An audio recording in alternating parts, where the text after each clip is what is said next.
ఈయన ఏంటంటే చెప్పకుండా ఇమ్రాన్ ఖాన్ ఒక యూట్యూబర్ ఉన్నాడు కదా, ఆయనతో షూట్లో పెట్టేది నేనే అయ్యింది. మొన్న మధ్య ఒక షూట్లో పెట్టాను. అలాగ ఆయన కొంచెం డబ్బులు ఇవ్వాలని వెళ్ళాడు. ఆయన డబ్బులు ఇవ్వగానే ఆ డబ్బులు పట్టుకొని వెళ్ళిపోయినాడు. అయ్యో అలా అక్కని చూడడానికి వరంగల్. నాకు డబ్బుకు ఎప్పుడు ప్రిఫరెన్స్ ఇవ్వ. తోడబుట్టిన తోడు రేపు ఏమన్నా అయితే కనబడుతుందా? అట్లా వెళ్ళిపోయినావు. ఆ సినిమా వాళ్ళు మా ఇంటికి వచ్చేసారు. సత్య ఎక్కడున్నా ఆయన పట్టుకోండి. ఒకవేళ ఆయన హెల్త్ బాగోక గాంధీ హాస్పిటల్లో కానీ ఉస్మానియా హాస్పిటల్లో కానీ అడ్మిట్ అయ్యారనుకొని నేను తాత వాళ్ళ వైఫ్ మిసెస్ తాత అంటారు కానీ బాబాయ్లే చిన్న నాకు అంటే కుర్చీ తాత అని పేరు కదా. మేమంతా వీళ్ళ పాప మేమంతా తిరిగాము. వీళ్ళ వైఫ్ వీళ్ళ పాప నేను అంతా మొత్తం వడపోస్తాం హైదరాబాద్ అంతా. కృష్ణకాంత్ పార్క్కి, అలాగే యూసుగూడ బస్తీ, యూసుగూడ చెక్ పోస్టు, అఫ్సల్గంజ్లో ఉన్న ఉస్మానియా హాస్పిటల్, అలాగే గాంధీ హాస్పిటల్ అన్నీ తిరిగాము. గాంధీ హాస్పిటల్ పాపం వీళ్ళ కూతురు అయితే 8 floors ఎక్కి దిగింది. చూసి కనిపించలే. ఇంకా చివరికి చూస్తే అప్పుడు ఇంకా ఏదో ఒకటి చెయ్యాలి సంథింగ్. ఎందుకంటే నేను ఎక్కువ వీడియోస్ చూస్తుంటాడు. సో వీడియోస్ చూస్తుంటాడు కదా, ఒక వీడియో చేపిస్తే ఎలా ఉంటుందని చెప్పి వీళ్ళ మిస్సెస్తో వీళ్ళ పాపతో నేను ఒక ప్రముఖ యూట్యూబ్ ఛానల్ తీసుకెళ్ళి ఇలా కనిపించడం లేదని పాపం వాళ్ళు ఇంటర్వ్యూ ఇచ్చారు. సో నాకు ఫ్రెండ్స్ ఉన్నారు. ఆ పేరు కూడా పీటర్ అని ఆ అబ్బాయి ఉంటాడు వరంగల్లో. సత్య ఇలా నేను ఇంటర్వ్యూ చూశాను అన్నారు. అయితే ఎక్కడున్న రేటు కనిపించారా అన్నాను. ఇలాగే వరంగల్ బస్ స్టాండ్లో పడుకున్నాడు అన్నారు. అప్పుడు ఇమ్మీడియట్గా మేము మూవీ టీము నేను అంత కార్లు వెళ్ళి తీసుకొచ్చినాం. ఓకే. సో తీసుకొచ్చిన తర్వాత ఫలితం లేకుండా అయిపోయింది. అయ్యో ఎందుకు? అప్పటికే షూటింగ్ అయిపోయింది. జస్ట్ ఇంకా షూటింగ్ ప్యాకప్ మేము వచ్చేసరికి. ఇంకా మేము ఇట్లా ఇలా అడుగు పెడుతున్నాం స్టూడియోలో. మహేష్ బాబు గారు ఒక 2 minutesలో కార్ ఎక్కి వెళ్ళిపోతున్నారు. బ్యాడ్ లక్ లేండి నాది. ఒకటి ఏంటంటే నిజంగా అందులో కానీ ఇంకా ఈయన కూడా కనిపిస్తే ఇంకా స్కై ఇస్ ద లిమిట్ అయిపోయింది. వేరే ఉండదు. దానికోసం నేను బాధపడుతూ ఆ టీంతో చెప్తే బాధపడకలే, నెక్స్ట్ మన ప్రాజెక్ట్లో పెడదాము. ఓకే. అంటే ఆ డైలాగ్ ఎట్లా మనకి వినిపిస్తుంది కదా, అందులో డాన్స్ కూడా బీభత్సంగా చేసి మహేష్ బాబు గారు. సో పక్కన తాత ఫ్రేమ్ కూడా యాడ్ అయితే మాత్రం వేరే లెవెల్ ఉండేది. మామూలుగా ఉండేది కాదు. డ్రెస్ కూడా కుట్టించేస్తాను నేను. నాకు ముందు కూడా నేను రాకముందే లేదు.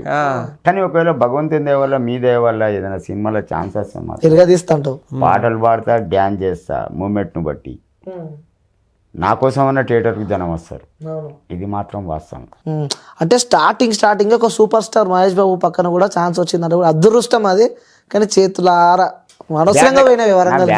నేను చెప్పేదినండి, నేను ఇప్పటికీ చెప్తున్నాను, డబ్బు వెనక నేను ఎప్పుడు ఉరకలే. నాకు అభిమానం ముఖ్యం. ఇంకోటి తోడబుట్టిన తోడు.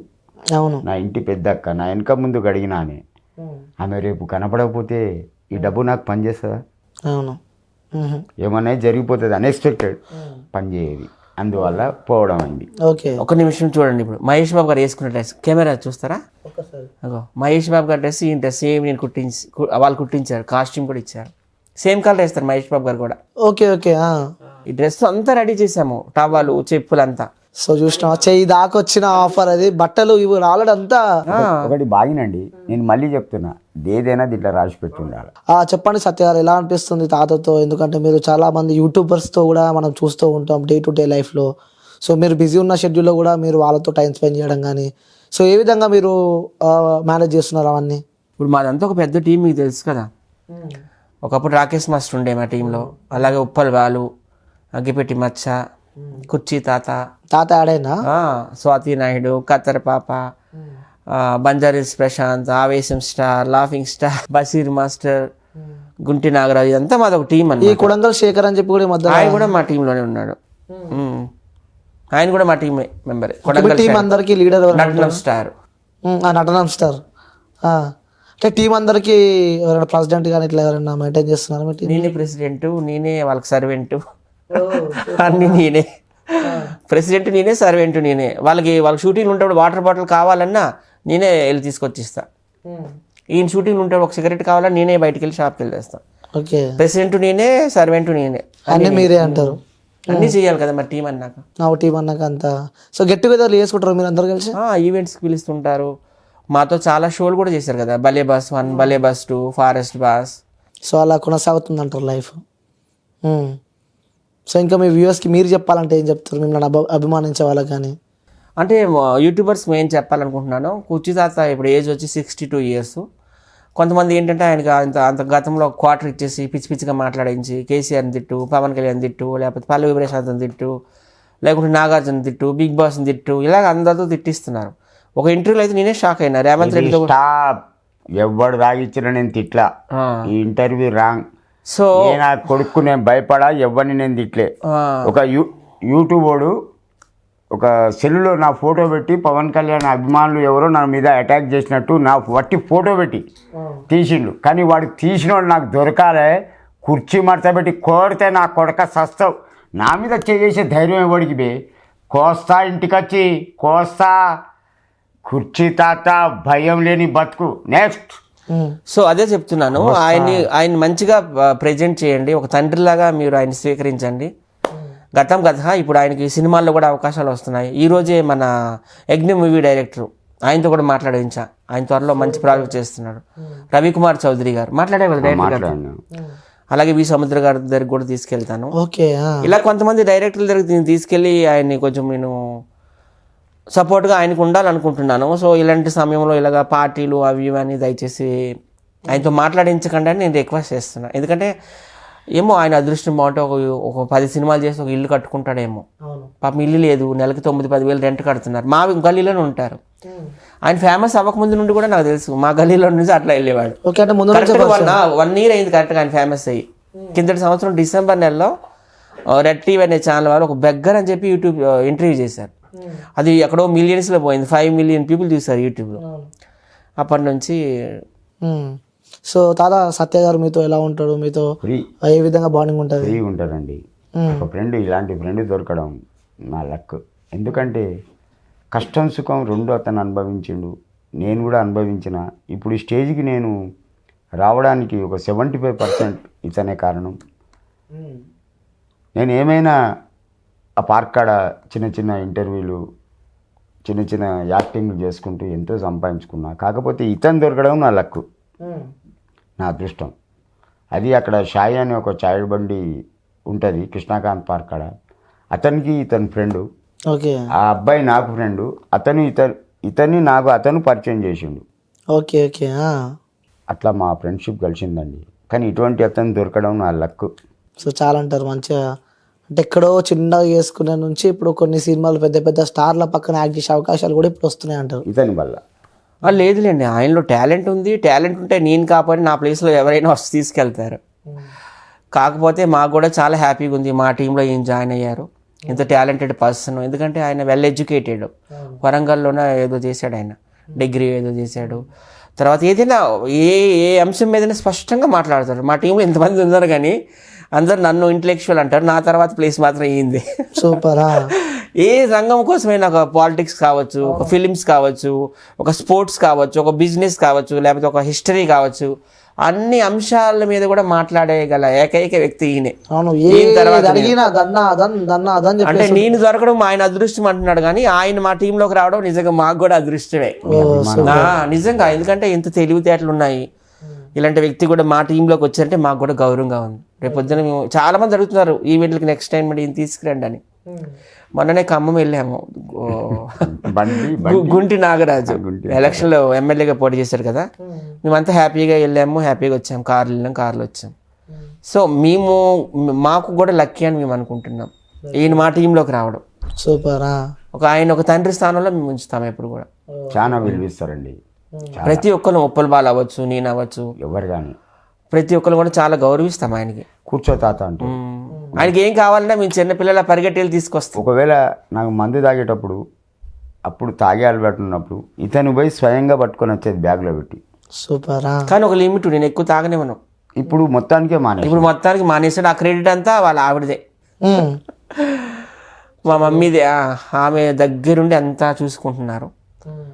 ఈయనకి ఎప్పుడు హెల్త్ బాగోపోయినా నేనే తీసుకెళ్తాను హాస్పిటల్కి, లేకపోతే ఆమె తీసుకెళ్తాను, మా ఇద్దరం. ఇంకా అయితే ఇతను ఎల్బీ నగర్ హాస్పిటల్ మన రైమత్ నగర్ నుండి ఆటోలో తీసుకెళ్ళిపోయాడు. రాను 500, పోను 600, మళ్ళీ మాకు భోజనం మినిమం ఒక 2000 ఖర్చు పెట్టిండండి అతనికి.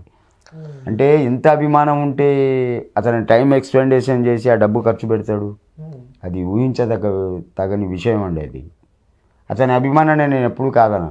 నువ్వు బయటికి వెళ్ళొద్దు, నేను వచ్చేంత వరకు అంటాడు, నేను ఇంట్లోనే ఉంటా. That's it. సో అట్లా కొనసాగుతుంది. అదే ఆ రోజు ఆయన దగ్గుతుంటే కొంచెం వేడినో ఏంటో కానీ కొంచెం బ్లడ్లా పడింది. నాకు ఇంక టెన్షన్ అయిపోయి ఇమీడియట్గా మనకి అక్కడ ఎల్బీ నగర్లో ఒక ఫ్యామిలీ డాక్టర్ ఉన్నారు, ఆయన దగ్గరికి వెళ్ళి తీసుకెళ్ళి చూపించాను అనమాట. నేను తీసుకెళ్తా, లేకపోతే వాళ్ళ వైఫ్ వాళ్ళ కూతురు, మా ముగ్గురు ఈయనకి మా ప్రజెంట్ చూసుకుంటున్నాం. సో అలా కొనసాగుతుందంట. మరి ఒక తండ్రి ప్లేస్లో ఉన్నట్టు చూసుకోవాలి కదా, మన సొంత తండ్రి అయితే వదిలేం కదా. అట్ ద సేమ్ టైం ఆయన కూడా నన్ను కొడుకులాగానే చూసుకుంటాడు. బయటికి వెళ్ళాడంటే ఆయన ఏమైనా ఫ్రూట్స్ తెస్తాడు. నాకు ఫ్రూట్స్ అంటే చాలా ఇష్టం. ఓకే. ఒట్టి చేతులతో రాడు నా దగ్గరికి. ఎందుకు బాబాయ్ ఇక్కడ కుర్చీతాత పెరిగిన బాబాయ్ అంటాను. బాబాయ్ ఎందుకు నాకు తీసుకొస్తున్నావు అంటే, లేదు నాకు ఒట్టి చేతితో రావడం ఇష్టం ఉండదు అంటాడు. డబ్బులు అయితే మాత్రం నువ్వు ఖర్చు పెట్టకంటే, లేదు ఆయన ఫ్రీగా ఇస్తారు అందరూ. ఇసు కూడా చెక్ పోస్ట్కి వెళ్తే పళ్ళ ఫ్రూట్స్ బండ్లు అందరూ ఆయనకి ఏది కావాలంటే అది ఇస్తారు. పెద్ద సర్కిల్నే సంపాదించినావు. నాకు ఈ పేరు రాకముందే వాళ్ళు ఇస్తారండి. ఓకే. ఎందుకంటే నేను పెద్ద రౌడీ షీటర్ని అక్కడ. ఇవ్వాల్సిందే తప్పదంటారు. నేను ఇవ్వాలా తప్పది, ఇది కావాలంటే ఇవ్వాలా. ట్రాఫిక్ పోలీసు అనే కొట్టిండండి అక్కడ, అంత మెంటల్ నా కొడుకును. తర్వాత ఈయన కనిపించలేదు అనేటప్పుడు నిజంగా. నమస్తే, వెల్కమ్ టు క్యూబ్ టీవీ, నేను మీ అనిల్. సో కుర్చీ మడత పెడతా డైలాగ్తో ఫుల్ వైరల్ అయిన కుర్చీ తాత సడన్గా నిన్న ఆ కృష్ణాగంజ్ పార్క్ దగ్గర కూడా పోలీసులు తనని అరెస్ట్ చేసిన విషయం మనందరికీ తెలిసిందే. ఈ అరెస్ట్కి సంబంధించి కూడా వైజాగ్ సత్య అలాగే స్వాతి నాయుడు ఇద్దరు కలిసి తనపై కేసు వేశారు. సో కేసు వేసిన తర్వాత కుర్చీ తాతను కూడా అరెస్ట్ చేసినట్టు మనకు తెలుస్తుంది. అసలు కేసు ఎందుకు వేయాల్సి వచ్చింది, ఎందుకంటే గత కొన్ని రోజుల ముంగటనే వైజాగ్ సత్య గారు తీసుకెళ్లి తనని మహేష్ బాబు గుంటూరు కారం సినిమాలో కూడా కుర్చీ మడత పెట్ట ఆ సాంగ్కి కూడా తనే తీసుకెళ్ళినట్టు కుర్చీ తాత ప్రతి ఒక్క ఇంటర్వ్యూలో చెప్పడం జరిగింది. దీని తర్వాత అసలు ఏమైంది, ఎందుకంటే గత కొంతకాలంగా కూడా వైజాగ్ సత్య అలాగే ఈ కుర్చీ వార్త పెడతా తాత కూడా వాళ్ళిద్దరు కలిసి కొన్ని ఇంటర్వ్యూస్లలో కూడా అటెండ్ అయిన విషయం మనందరికీ తెలిసిందే. సడన్ గా నిన్న కృష్ణాగంజ్ పార్క్ దగ్గర కూడా అరెస్ట్ చేయడం జరిగింది. అసలు ఎందుకు అరెస్ట్ చేశారు, సో వైజాగ్ సత్య అలాగే స్వాతి నాయుడు వీళ్ళు అసలు ఆ కేసు కుర్చీ మడత పెడతా తాతపై కేసు ఎందుకు వేశారో కూడా తెలుసుకునే ప్రయత్నం అయితే నేను చేస్తాను. ప్రస్తుతం మనతో పాటు వైజాగ్ సత్య అలాగే స్వాతి నాయుడు అలాగే ఉప్పల్ బాలు కృష్ణ వీళ్ళందరూ ఉన్నారు. సో మాట్లాడి అసలు కేసు ఎందుకు వేయాల్సి వచ్చింది, అవసరం వచ్చింది కూడా వారు మాట్లాడి తెలుసుకునే ప్రయత్నం అయితే చేస్తా. సత్య గారు, ఫస్ట్ అసలు ఏమైంది, ఎందుకంటే గత కొంతకాలంగా కూడా మీరు కుర్చీ తాత ఇద్దరు కలిసి తిరిగిన సిచ్యువేషన్లు ఉన్నాయి, అలాగే కొన్ని ఇంటర్వ్యూస్లో కూడా ఇద్దరు కలిసి ఇచ్చారు. సడన్గా నిన్న ఆ కుర్చీ తాతని పై కేసు పెట్టారు, తనని నిన్న కృష్ణాగంజ్ పార్క్ దగ్గర కూడా అరెస్ట్ చేయడం జరిగింది. అసలు ఎందుకోసం మీరు కేసు పెట్టారు, అసలు ఏం జరిగింది? మీ యూట్యూబర్స్ అందరికీ తెలుసు, ఒకప్పుడు నన్ను ఏమన్నాడు ఆయన, వైజాగ్ సత్య గాడ్స్ గిఫ్ట్, గాడ్ ఫాదరు, నేను పావలా ఫేమస్ ఉంటే రూపాయి ఫేమస్ చేశాడు, ఇప్పుడు నేను 3 పూట్ల భోజనం చేస్తున్నానంటే దానికి కారణం సత్య అనేవాడు కదా. ఈ మధ్య కాలంలో ఏమంటున్నాడు, సత్య దొంగ, నా మీద లక్షలు సంపాదించుకుంటుండు, వాడి కాలు ఎరగొడతా, చెయ్యి ఎరగొడతా, మర్డర్ చేస్తా, నేను ఆల్రెడీ వరంగల్లో 4 మర్డర్లు చేశాను, సొంత బావమరిదినే చంపినాను కుర్చీ మడత పెట్టి అని విషప్రచారం చేస్తున్నాడు. సో ఇవన్నిటి చూసి నేను విసిగిపోయి మనసు కలొచ్చింది. నేను వెళ్ళి పోలీస్ స్టేషన్లో కంప్లైంట్ ఇచ్చాను. పోలీసులు ఒక రోజంతా వెతికారు, అక్కడ కృష్ణకాంత్ పాద దగ్గర కనిపించలేదు. తర్వాత మరుసటి రోజు వెతికారు, కనిపించారు, తీసుకెళ్ళి లోపలేసారు. లోపలేసి అసలు ఏమొచ్చింది మీ ఇద్దరికి, ఎందుకు ఆయన మీద విష ప్రచారం చేస్తున్నామంటే, ఇది నా తప్పు కాదండి, వైజాగ్ సత్య నిజంగా నాకు దేవుడు, అన్నం పెట్టిన దాత, నేను పార్కులో పండుకుంటే ఇంటికి తీసుకెళ్ళి పెట్టిన దేవుడు, కాకపోతే యూట్యూబర్స్ని బ్లేమ్ చేస్తుండ్రు అన్యాయంగా. వాళ్ళే నాకు క్వార్టర్ పోసి మాట్లాడిస్తుర్రు, డబ్బులు ఇచ్చి నన్ను తిట్టిస్తుర్రు అంటుండు. అసలు మా ఇద్దరి మధ్యన గొడవ ఎలాగొచ్చిందంటే, ఈయన ఎవరో నాకు తెలియదు, కుర్చీ తాత ఎవరో నాకు తెలియదు. మా టీంకి ఉప్పల్ బాలు టీం అంటే మొత్తం 20 మంది ఉంటారు. ఉప్పల్ బాలు, అగ్గిపెట్టి మచ్చ, బషీర్ మాస్టర్, గుంటి నాగరాజు, నేను, స్వాతి నాయుడు, కత్తెరపాపి, బేజవాడ కృష్ణ, లాఫింగ్ స్టార్, ఆవేశం, మీకు తెలియదు ఏముంది, మొత్తం 25 మెంబర్స్ టీం మాది.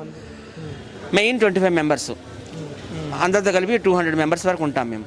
అయితే మా టీంకి అక్కడ కృష్ణకాంత్ పార్క్ దగ్గర ఒక సాయి డబ్బా ఉంది. ఆ సాయి డబ్బా దగ్గర సాయి అన్న ఒక అబ్బాయి ఉంటాడు, సాయి. ఆ అబ్బాయి ఒక రోజు మా ఇంటికి వచ్చి మాకు పరిచయం చేస్తుండు, ఉప్పల్ బాలికి నాకు, మీ టీంలో ఈయన పెట్టుకోండి, ఈయన కూర్చి ఇక్కడ పార్కుల్లో పండుకుంటుండు, అది ఇది అని అన్నారు. సర్లే కదండి, మాతో పెట్టుకున్నాము. ఒక 50-60 వేలు సంపాదించుకున్నాడు. చాలా వరకు తాగేసాడండి. ఒక 33 వేలు మిగిలితే నేనే తీసుకెళ్ళాడు, ఆవిడ చేతిలో పెట్టాము 33 వేల రూపాయలు క్యాష్. ఇక్కడే మా వీధిలోని గల్లీలు ఉంటారు. సో నేను అంత హెల్ప్ చేశాను ఆయనకి. నేను చేస్తే ఇప్పుడు ఆయన ఇలా విశ్వప్రచారం ఎందుకు చేస్తున్నాడంటే, మహేష్ బాబు ఇంటికి తీసుకెళ్ళంట, నేను ఆయనకి ఒక ఇల్లు ఇప్పియాలంట, ఫ్లాటు. ఎందుకంటే మహేష్ బాబు ఈ డైలాగ్ వాడుకొని 100 కోట్లు, 200 కోట్లు, 300 కోట్లు సంపాదించుకున్నాడట. నేను అన్నా, మహేష్ బాబు గారిని ఎందుకు తిడతావు, మొన్నటి వరకు పవన్ కళ్యాణ్ గారిని తిట్టావు, నాగార్జున గారిని తిట్టినావు, చంద్రబాబు నాయుడు గారిని తిట్టినావు, జగన్ తిట్టినావు, కేసీఆర్ని గారిని తిట్టినావు, ఇంతమందిని తిడుతున్నావు నువ్వు, ముఖ్యంగా పవన్ కళ్యాణ్ తిట్టాడు, ఇంత చేస్తున్నావు, ఎందుకు ఈసారి ఆయన్ని తిడతావేంటి, వాళ్ళ అభిమానులు వచ్చి కొడతారు, మొన్ననే పవన్ కళ్యాణ్ అభిమానులు వచ్చి నేను తుక్కు కొట్టారని వార్త కూడా వచ్చిందని నేను ఆయన మంచి అయిపోయానండి. ఇంకా ఇక నా మీద రివర్స్ అయిపోయి మా ఇంటి మీదకి రాళ్ళు ఇసిరి వీడి అడుగు ఇటుకి బెడ్లు ఇసిరేసి రాయలు ఇసిరేసి నిన్ను ఎలాగైనా అంటే మీ ఇంటి పైకి రాళ్ళు నాకు ఇంకా మరి అదైతే నాకు తెలుసు, ఎందుకంటే బాలు చెప్పేశారు కదా క్లియర్ గొడవ అయింది అనుకున్నా, కానీ మళ్ళీ కలిసే ఉండేవాళ్ళు ఇద్దరు. సరే చివరిగా ప్రేక్షకులకు, ఎందుకంటే మీపై కూడా చాలా నెగిటివ్ ట్రోల్స్ అవుతున్నాయి బయట, కాబట్టి వాళ్ళకి మీరు ప్రజలకి చెప్పాలంటే, ఎందుకంటే మీపైన ఆ తాతని అడ్డం పెట్టుకొని చాలా సంపాదించాలని చెప్పి ఒక మచ్చ అయితే ఉంది, మీరు కూడా అందులో ఎంతో అంతే తీసుకురు కాబట్టి ఆ సత్యకి సపోర్ట్ చేస్తారని చెప్పింది. చివరిగా మీరు లేవు ఉండగా మచ్చలేం లేవు, మీరు సపోర్ట్ చేసి చేసుకోండి కదా. నాకు కుర్చీ తాతకి నాకైతే ఇప్పటిదాకా మీడియా అందరూ సపోర్ట్ చేస్తూనే వచ్చారు. అంటే మేము సపోర్ట్ చేసుడు కాదు, ఎందుకంటే బయట అనుకున్నది ప్రజా గొంతుగా మేము కూడా సపోర్ట్ చేస్తున్నారు. కామెంట్స్ చదవండి, కుర్చీ బాగా మడత పెట్టామంటారు నాకేని. మీరు నమ్మండి నమ్మకపోండి, ఆయన వల్ల నేనైతే రూపాయి సంపాదించలేదు, నా రూపాయి ఆయన తిన్నాడు. ఆయన లక్షలు సంపాదించడానికి ఆయన ఏమి రాజమౌళి సినిమాలు యాక్ట్ చేయలేదు, సుకుమార్ సినిమాలు యాక్ట్ చేయలేదు, ప్రభాస్తో కలిసి నటించలేదు, ఎవరు బన్నీ గారితో నటించలేదు, రవితేజతో నటించలేదు. ఆయన రేంజ్ ఎంత, ఒక 300-500 రేంజ్ అయింది.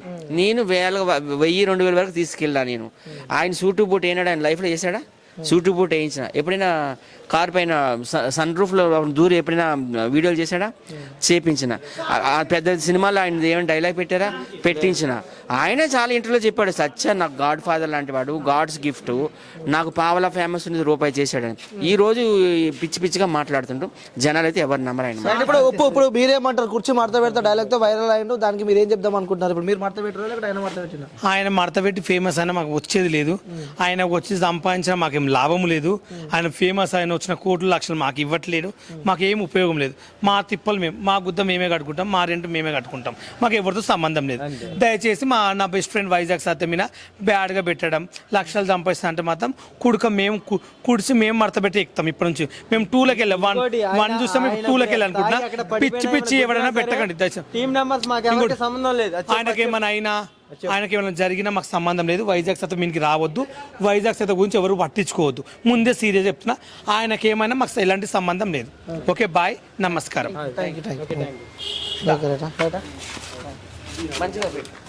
పదాలు తెలియని పెదవులకు అమృతవాక్యం అమ్మ. సంతానలేమి సమస్యతో బాధపడుతున్న ప్రతి స్త్రీమూర్తి బాధను మేము అర్థం చేసుకోగలం. 49 వరల్డ్ బెస్ట్ ఎంబ్రియాలజీ ల్యాబ్ మరియు జిల్ట్రిక్స్ అలారం సిస్టాన్ని మొట్టమొదటిసారిగా ఏపీ మరియు తెలంగాణలో ఈ నెల 9న ప్రముఖ సినీ నటి స్నేహ, స్పెయిన్ దేశానికి చెందిన international senior embryologist Javier Herrera గారు ప్రారంభించారు. ఈ శుభతరుణంలో రక్త పరీక్షలు, AMH test, RBS, semen analysis, ultrasound scan, follicle scan ఈ నెల 31 వరకు ఉచితంగా అందిస్తుంది. 49 49 అంటే సంతానం, 49 అంటే సంతోషం.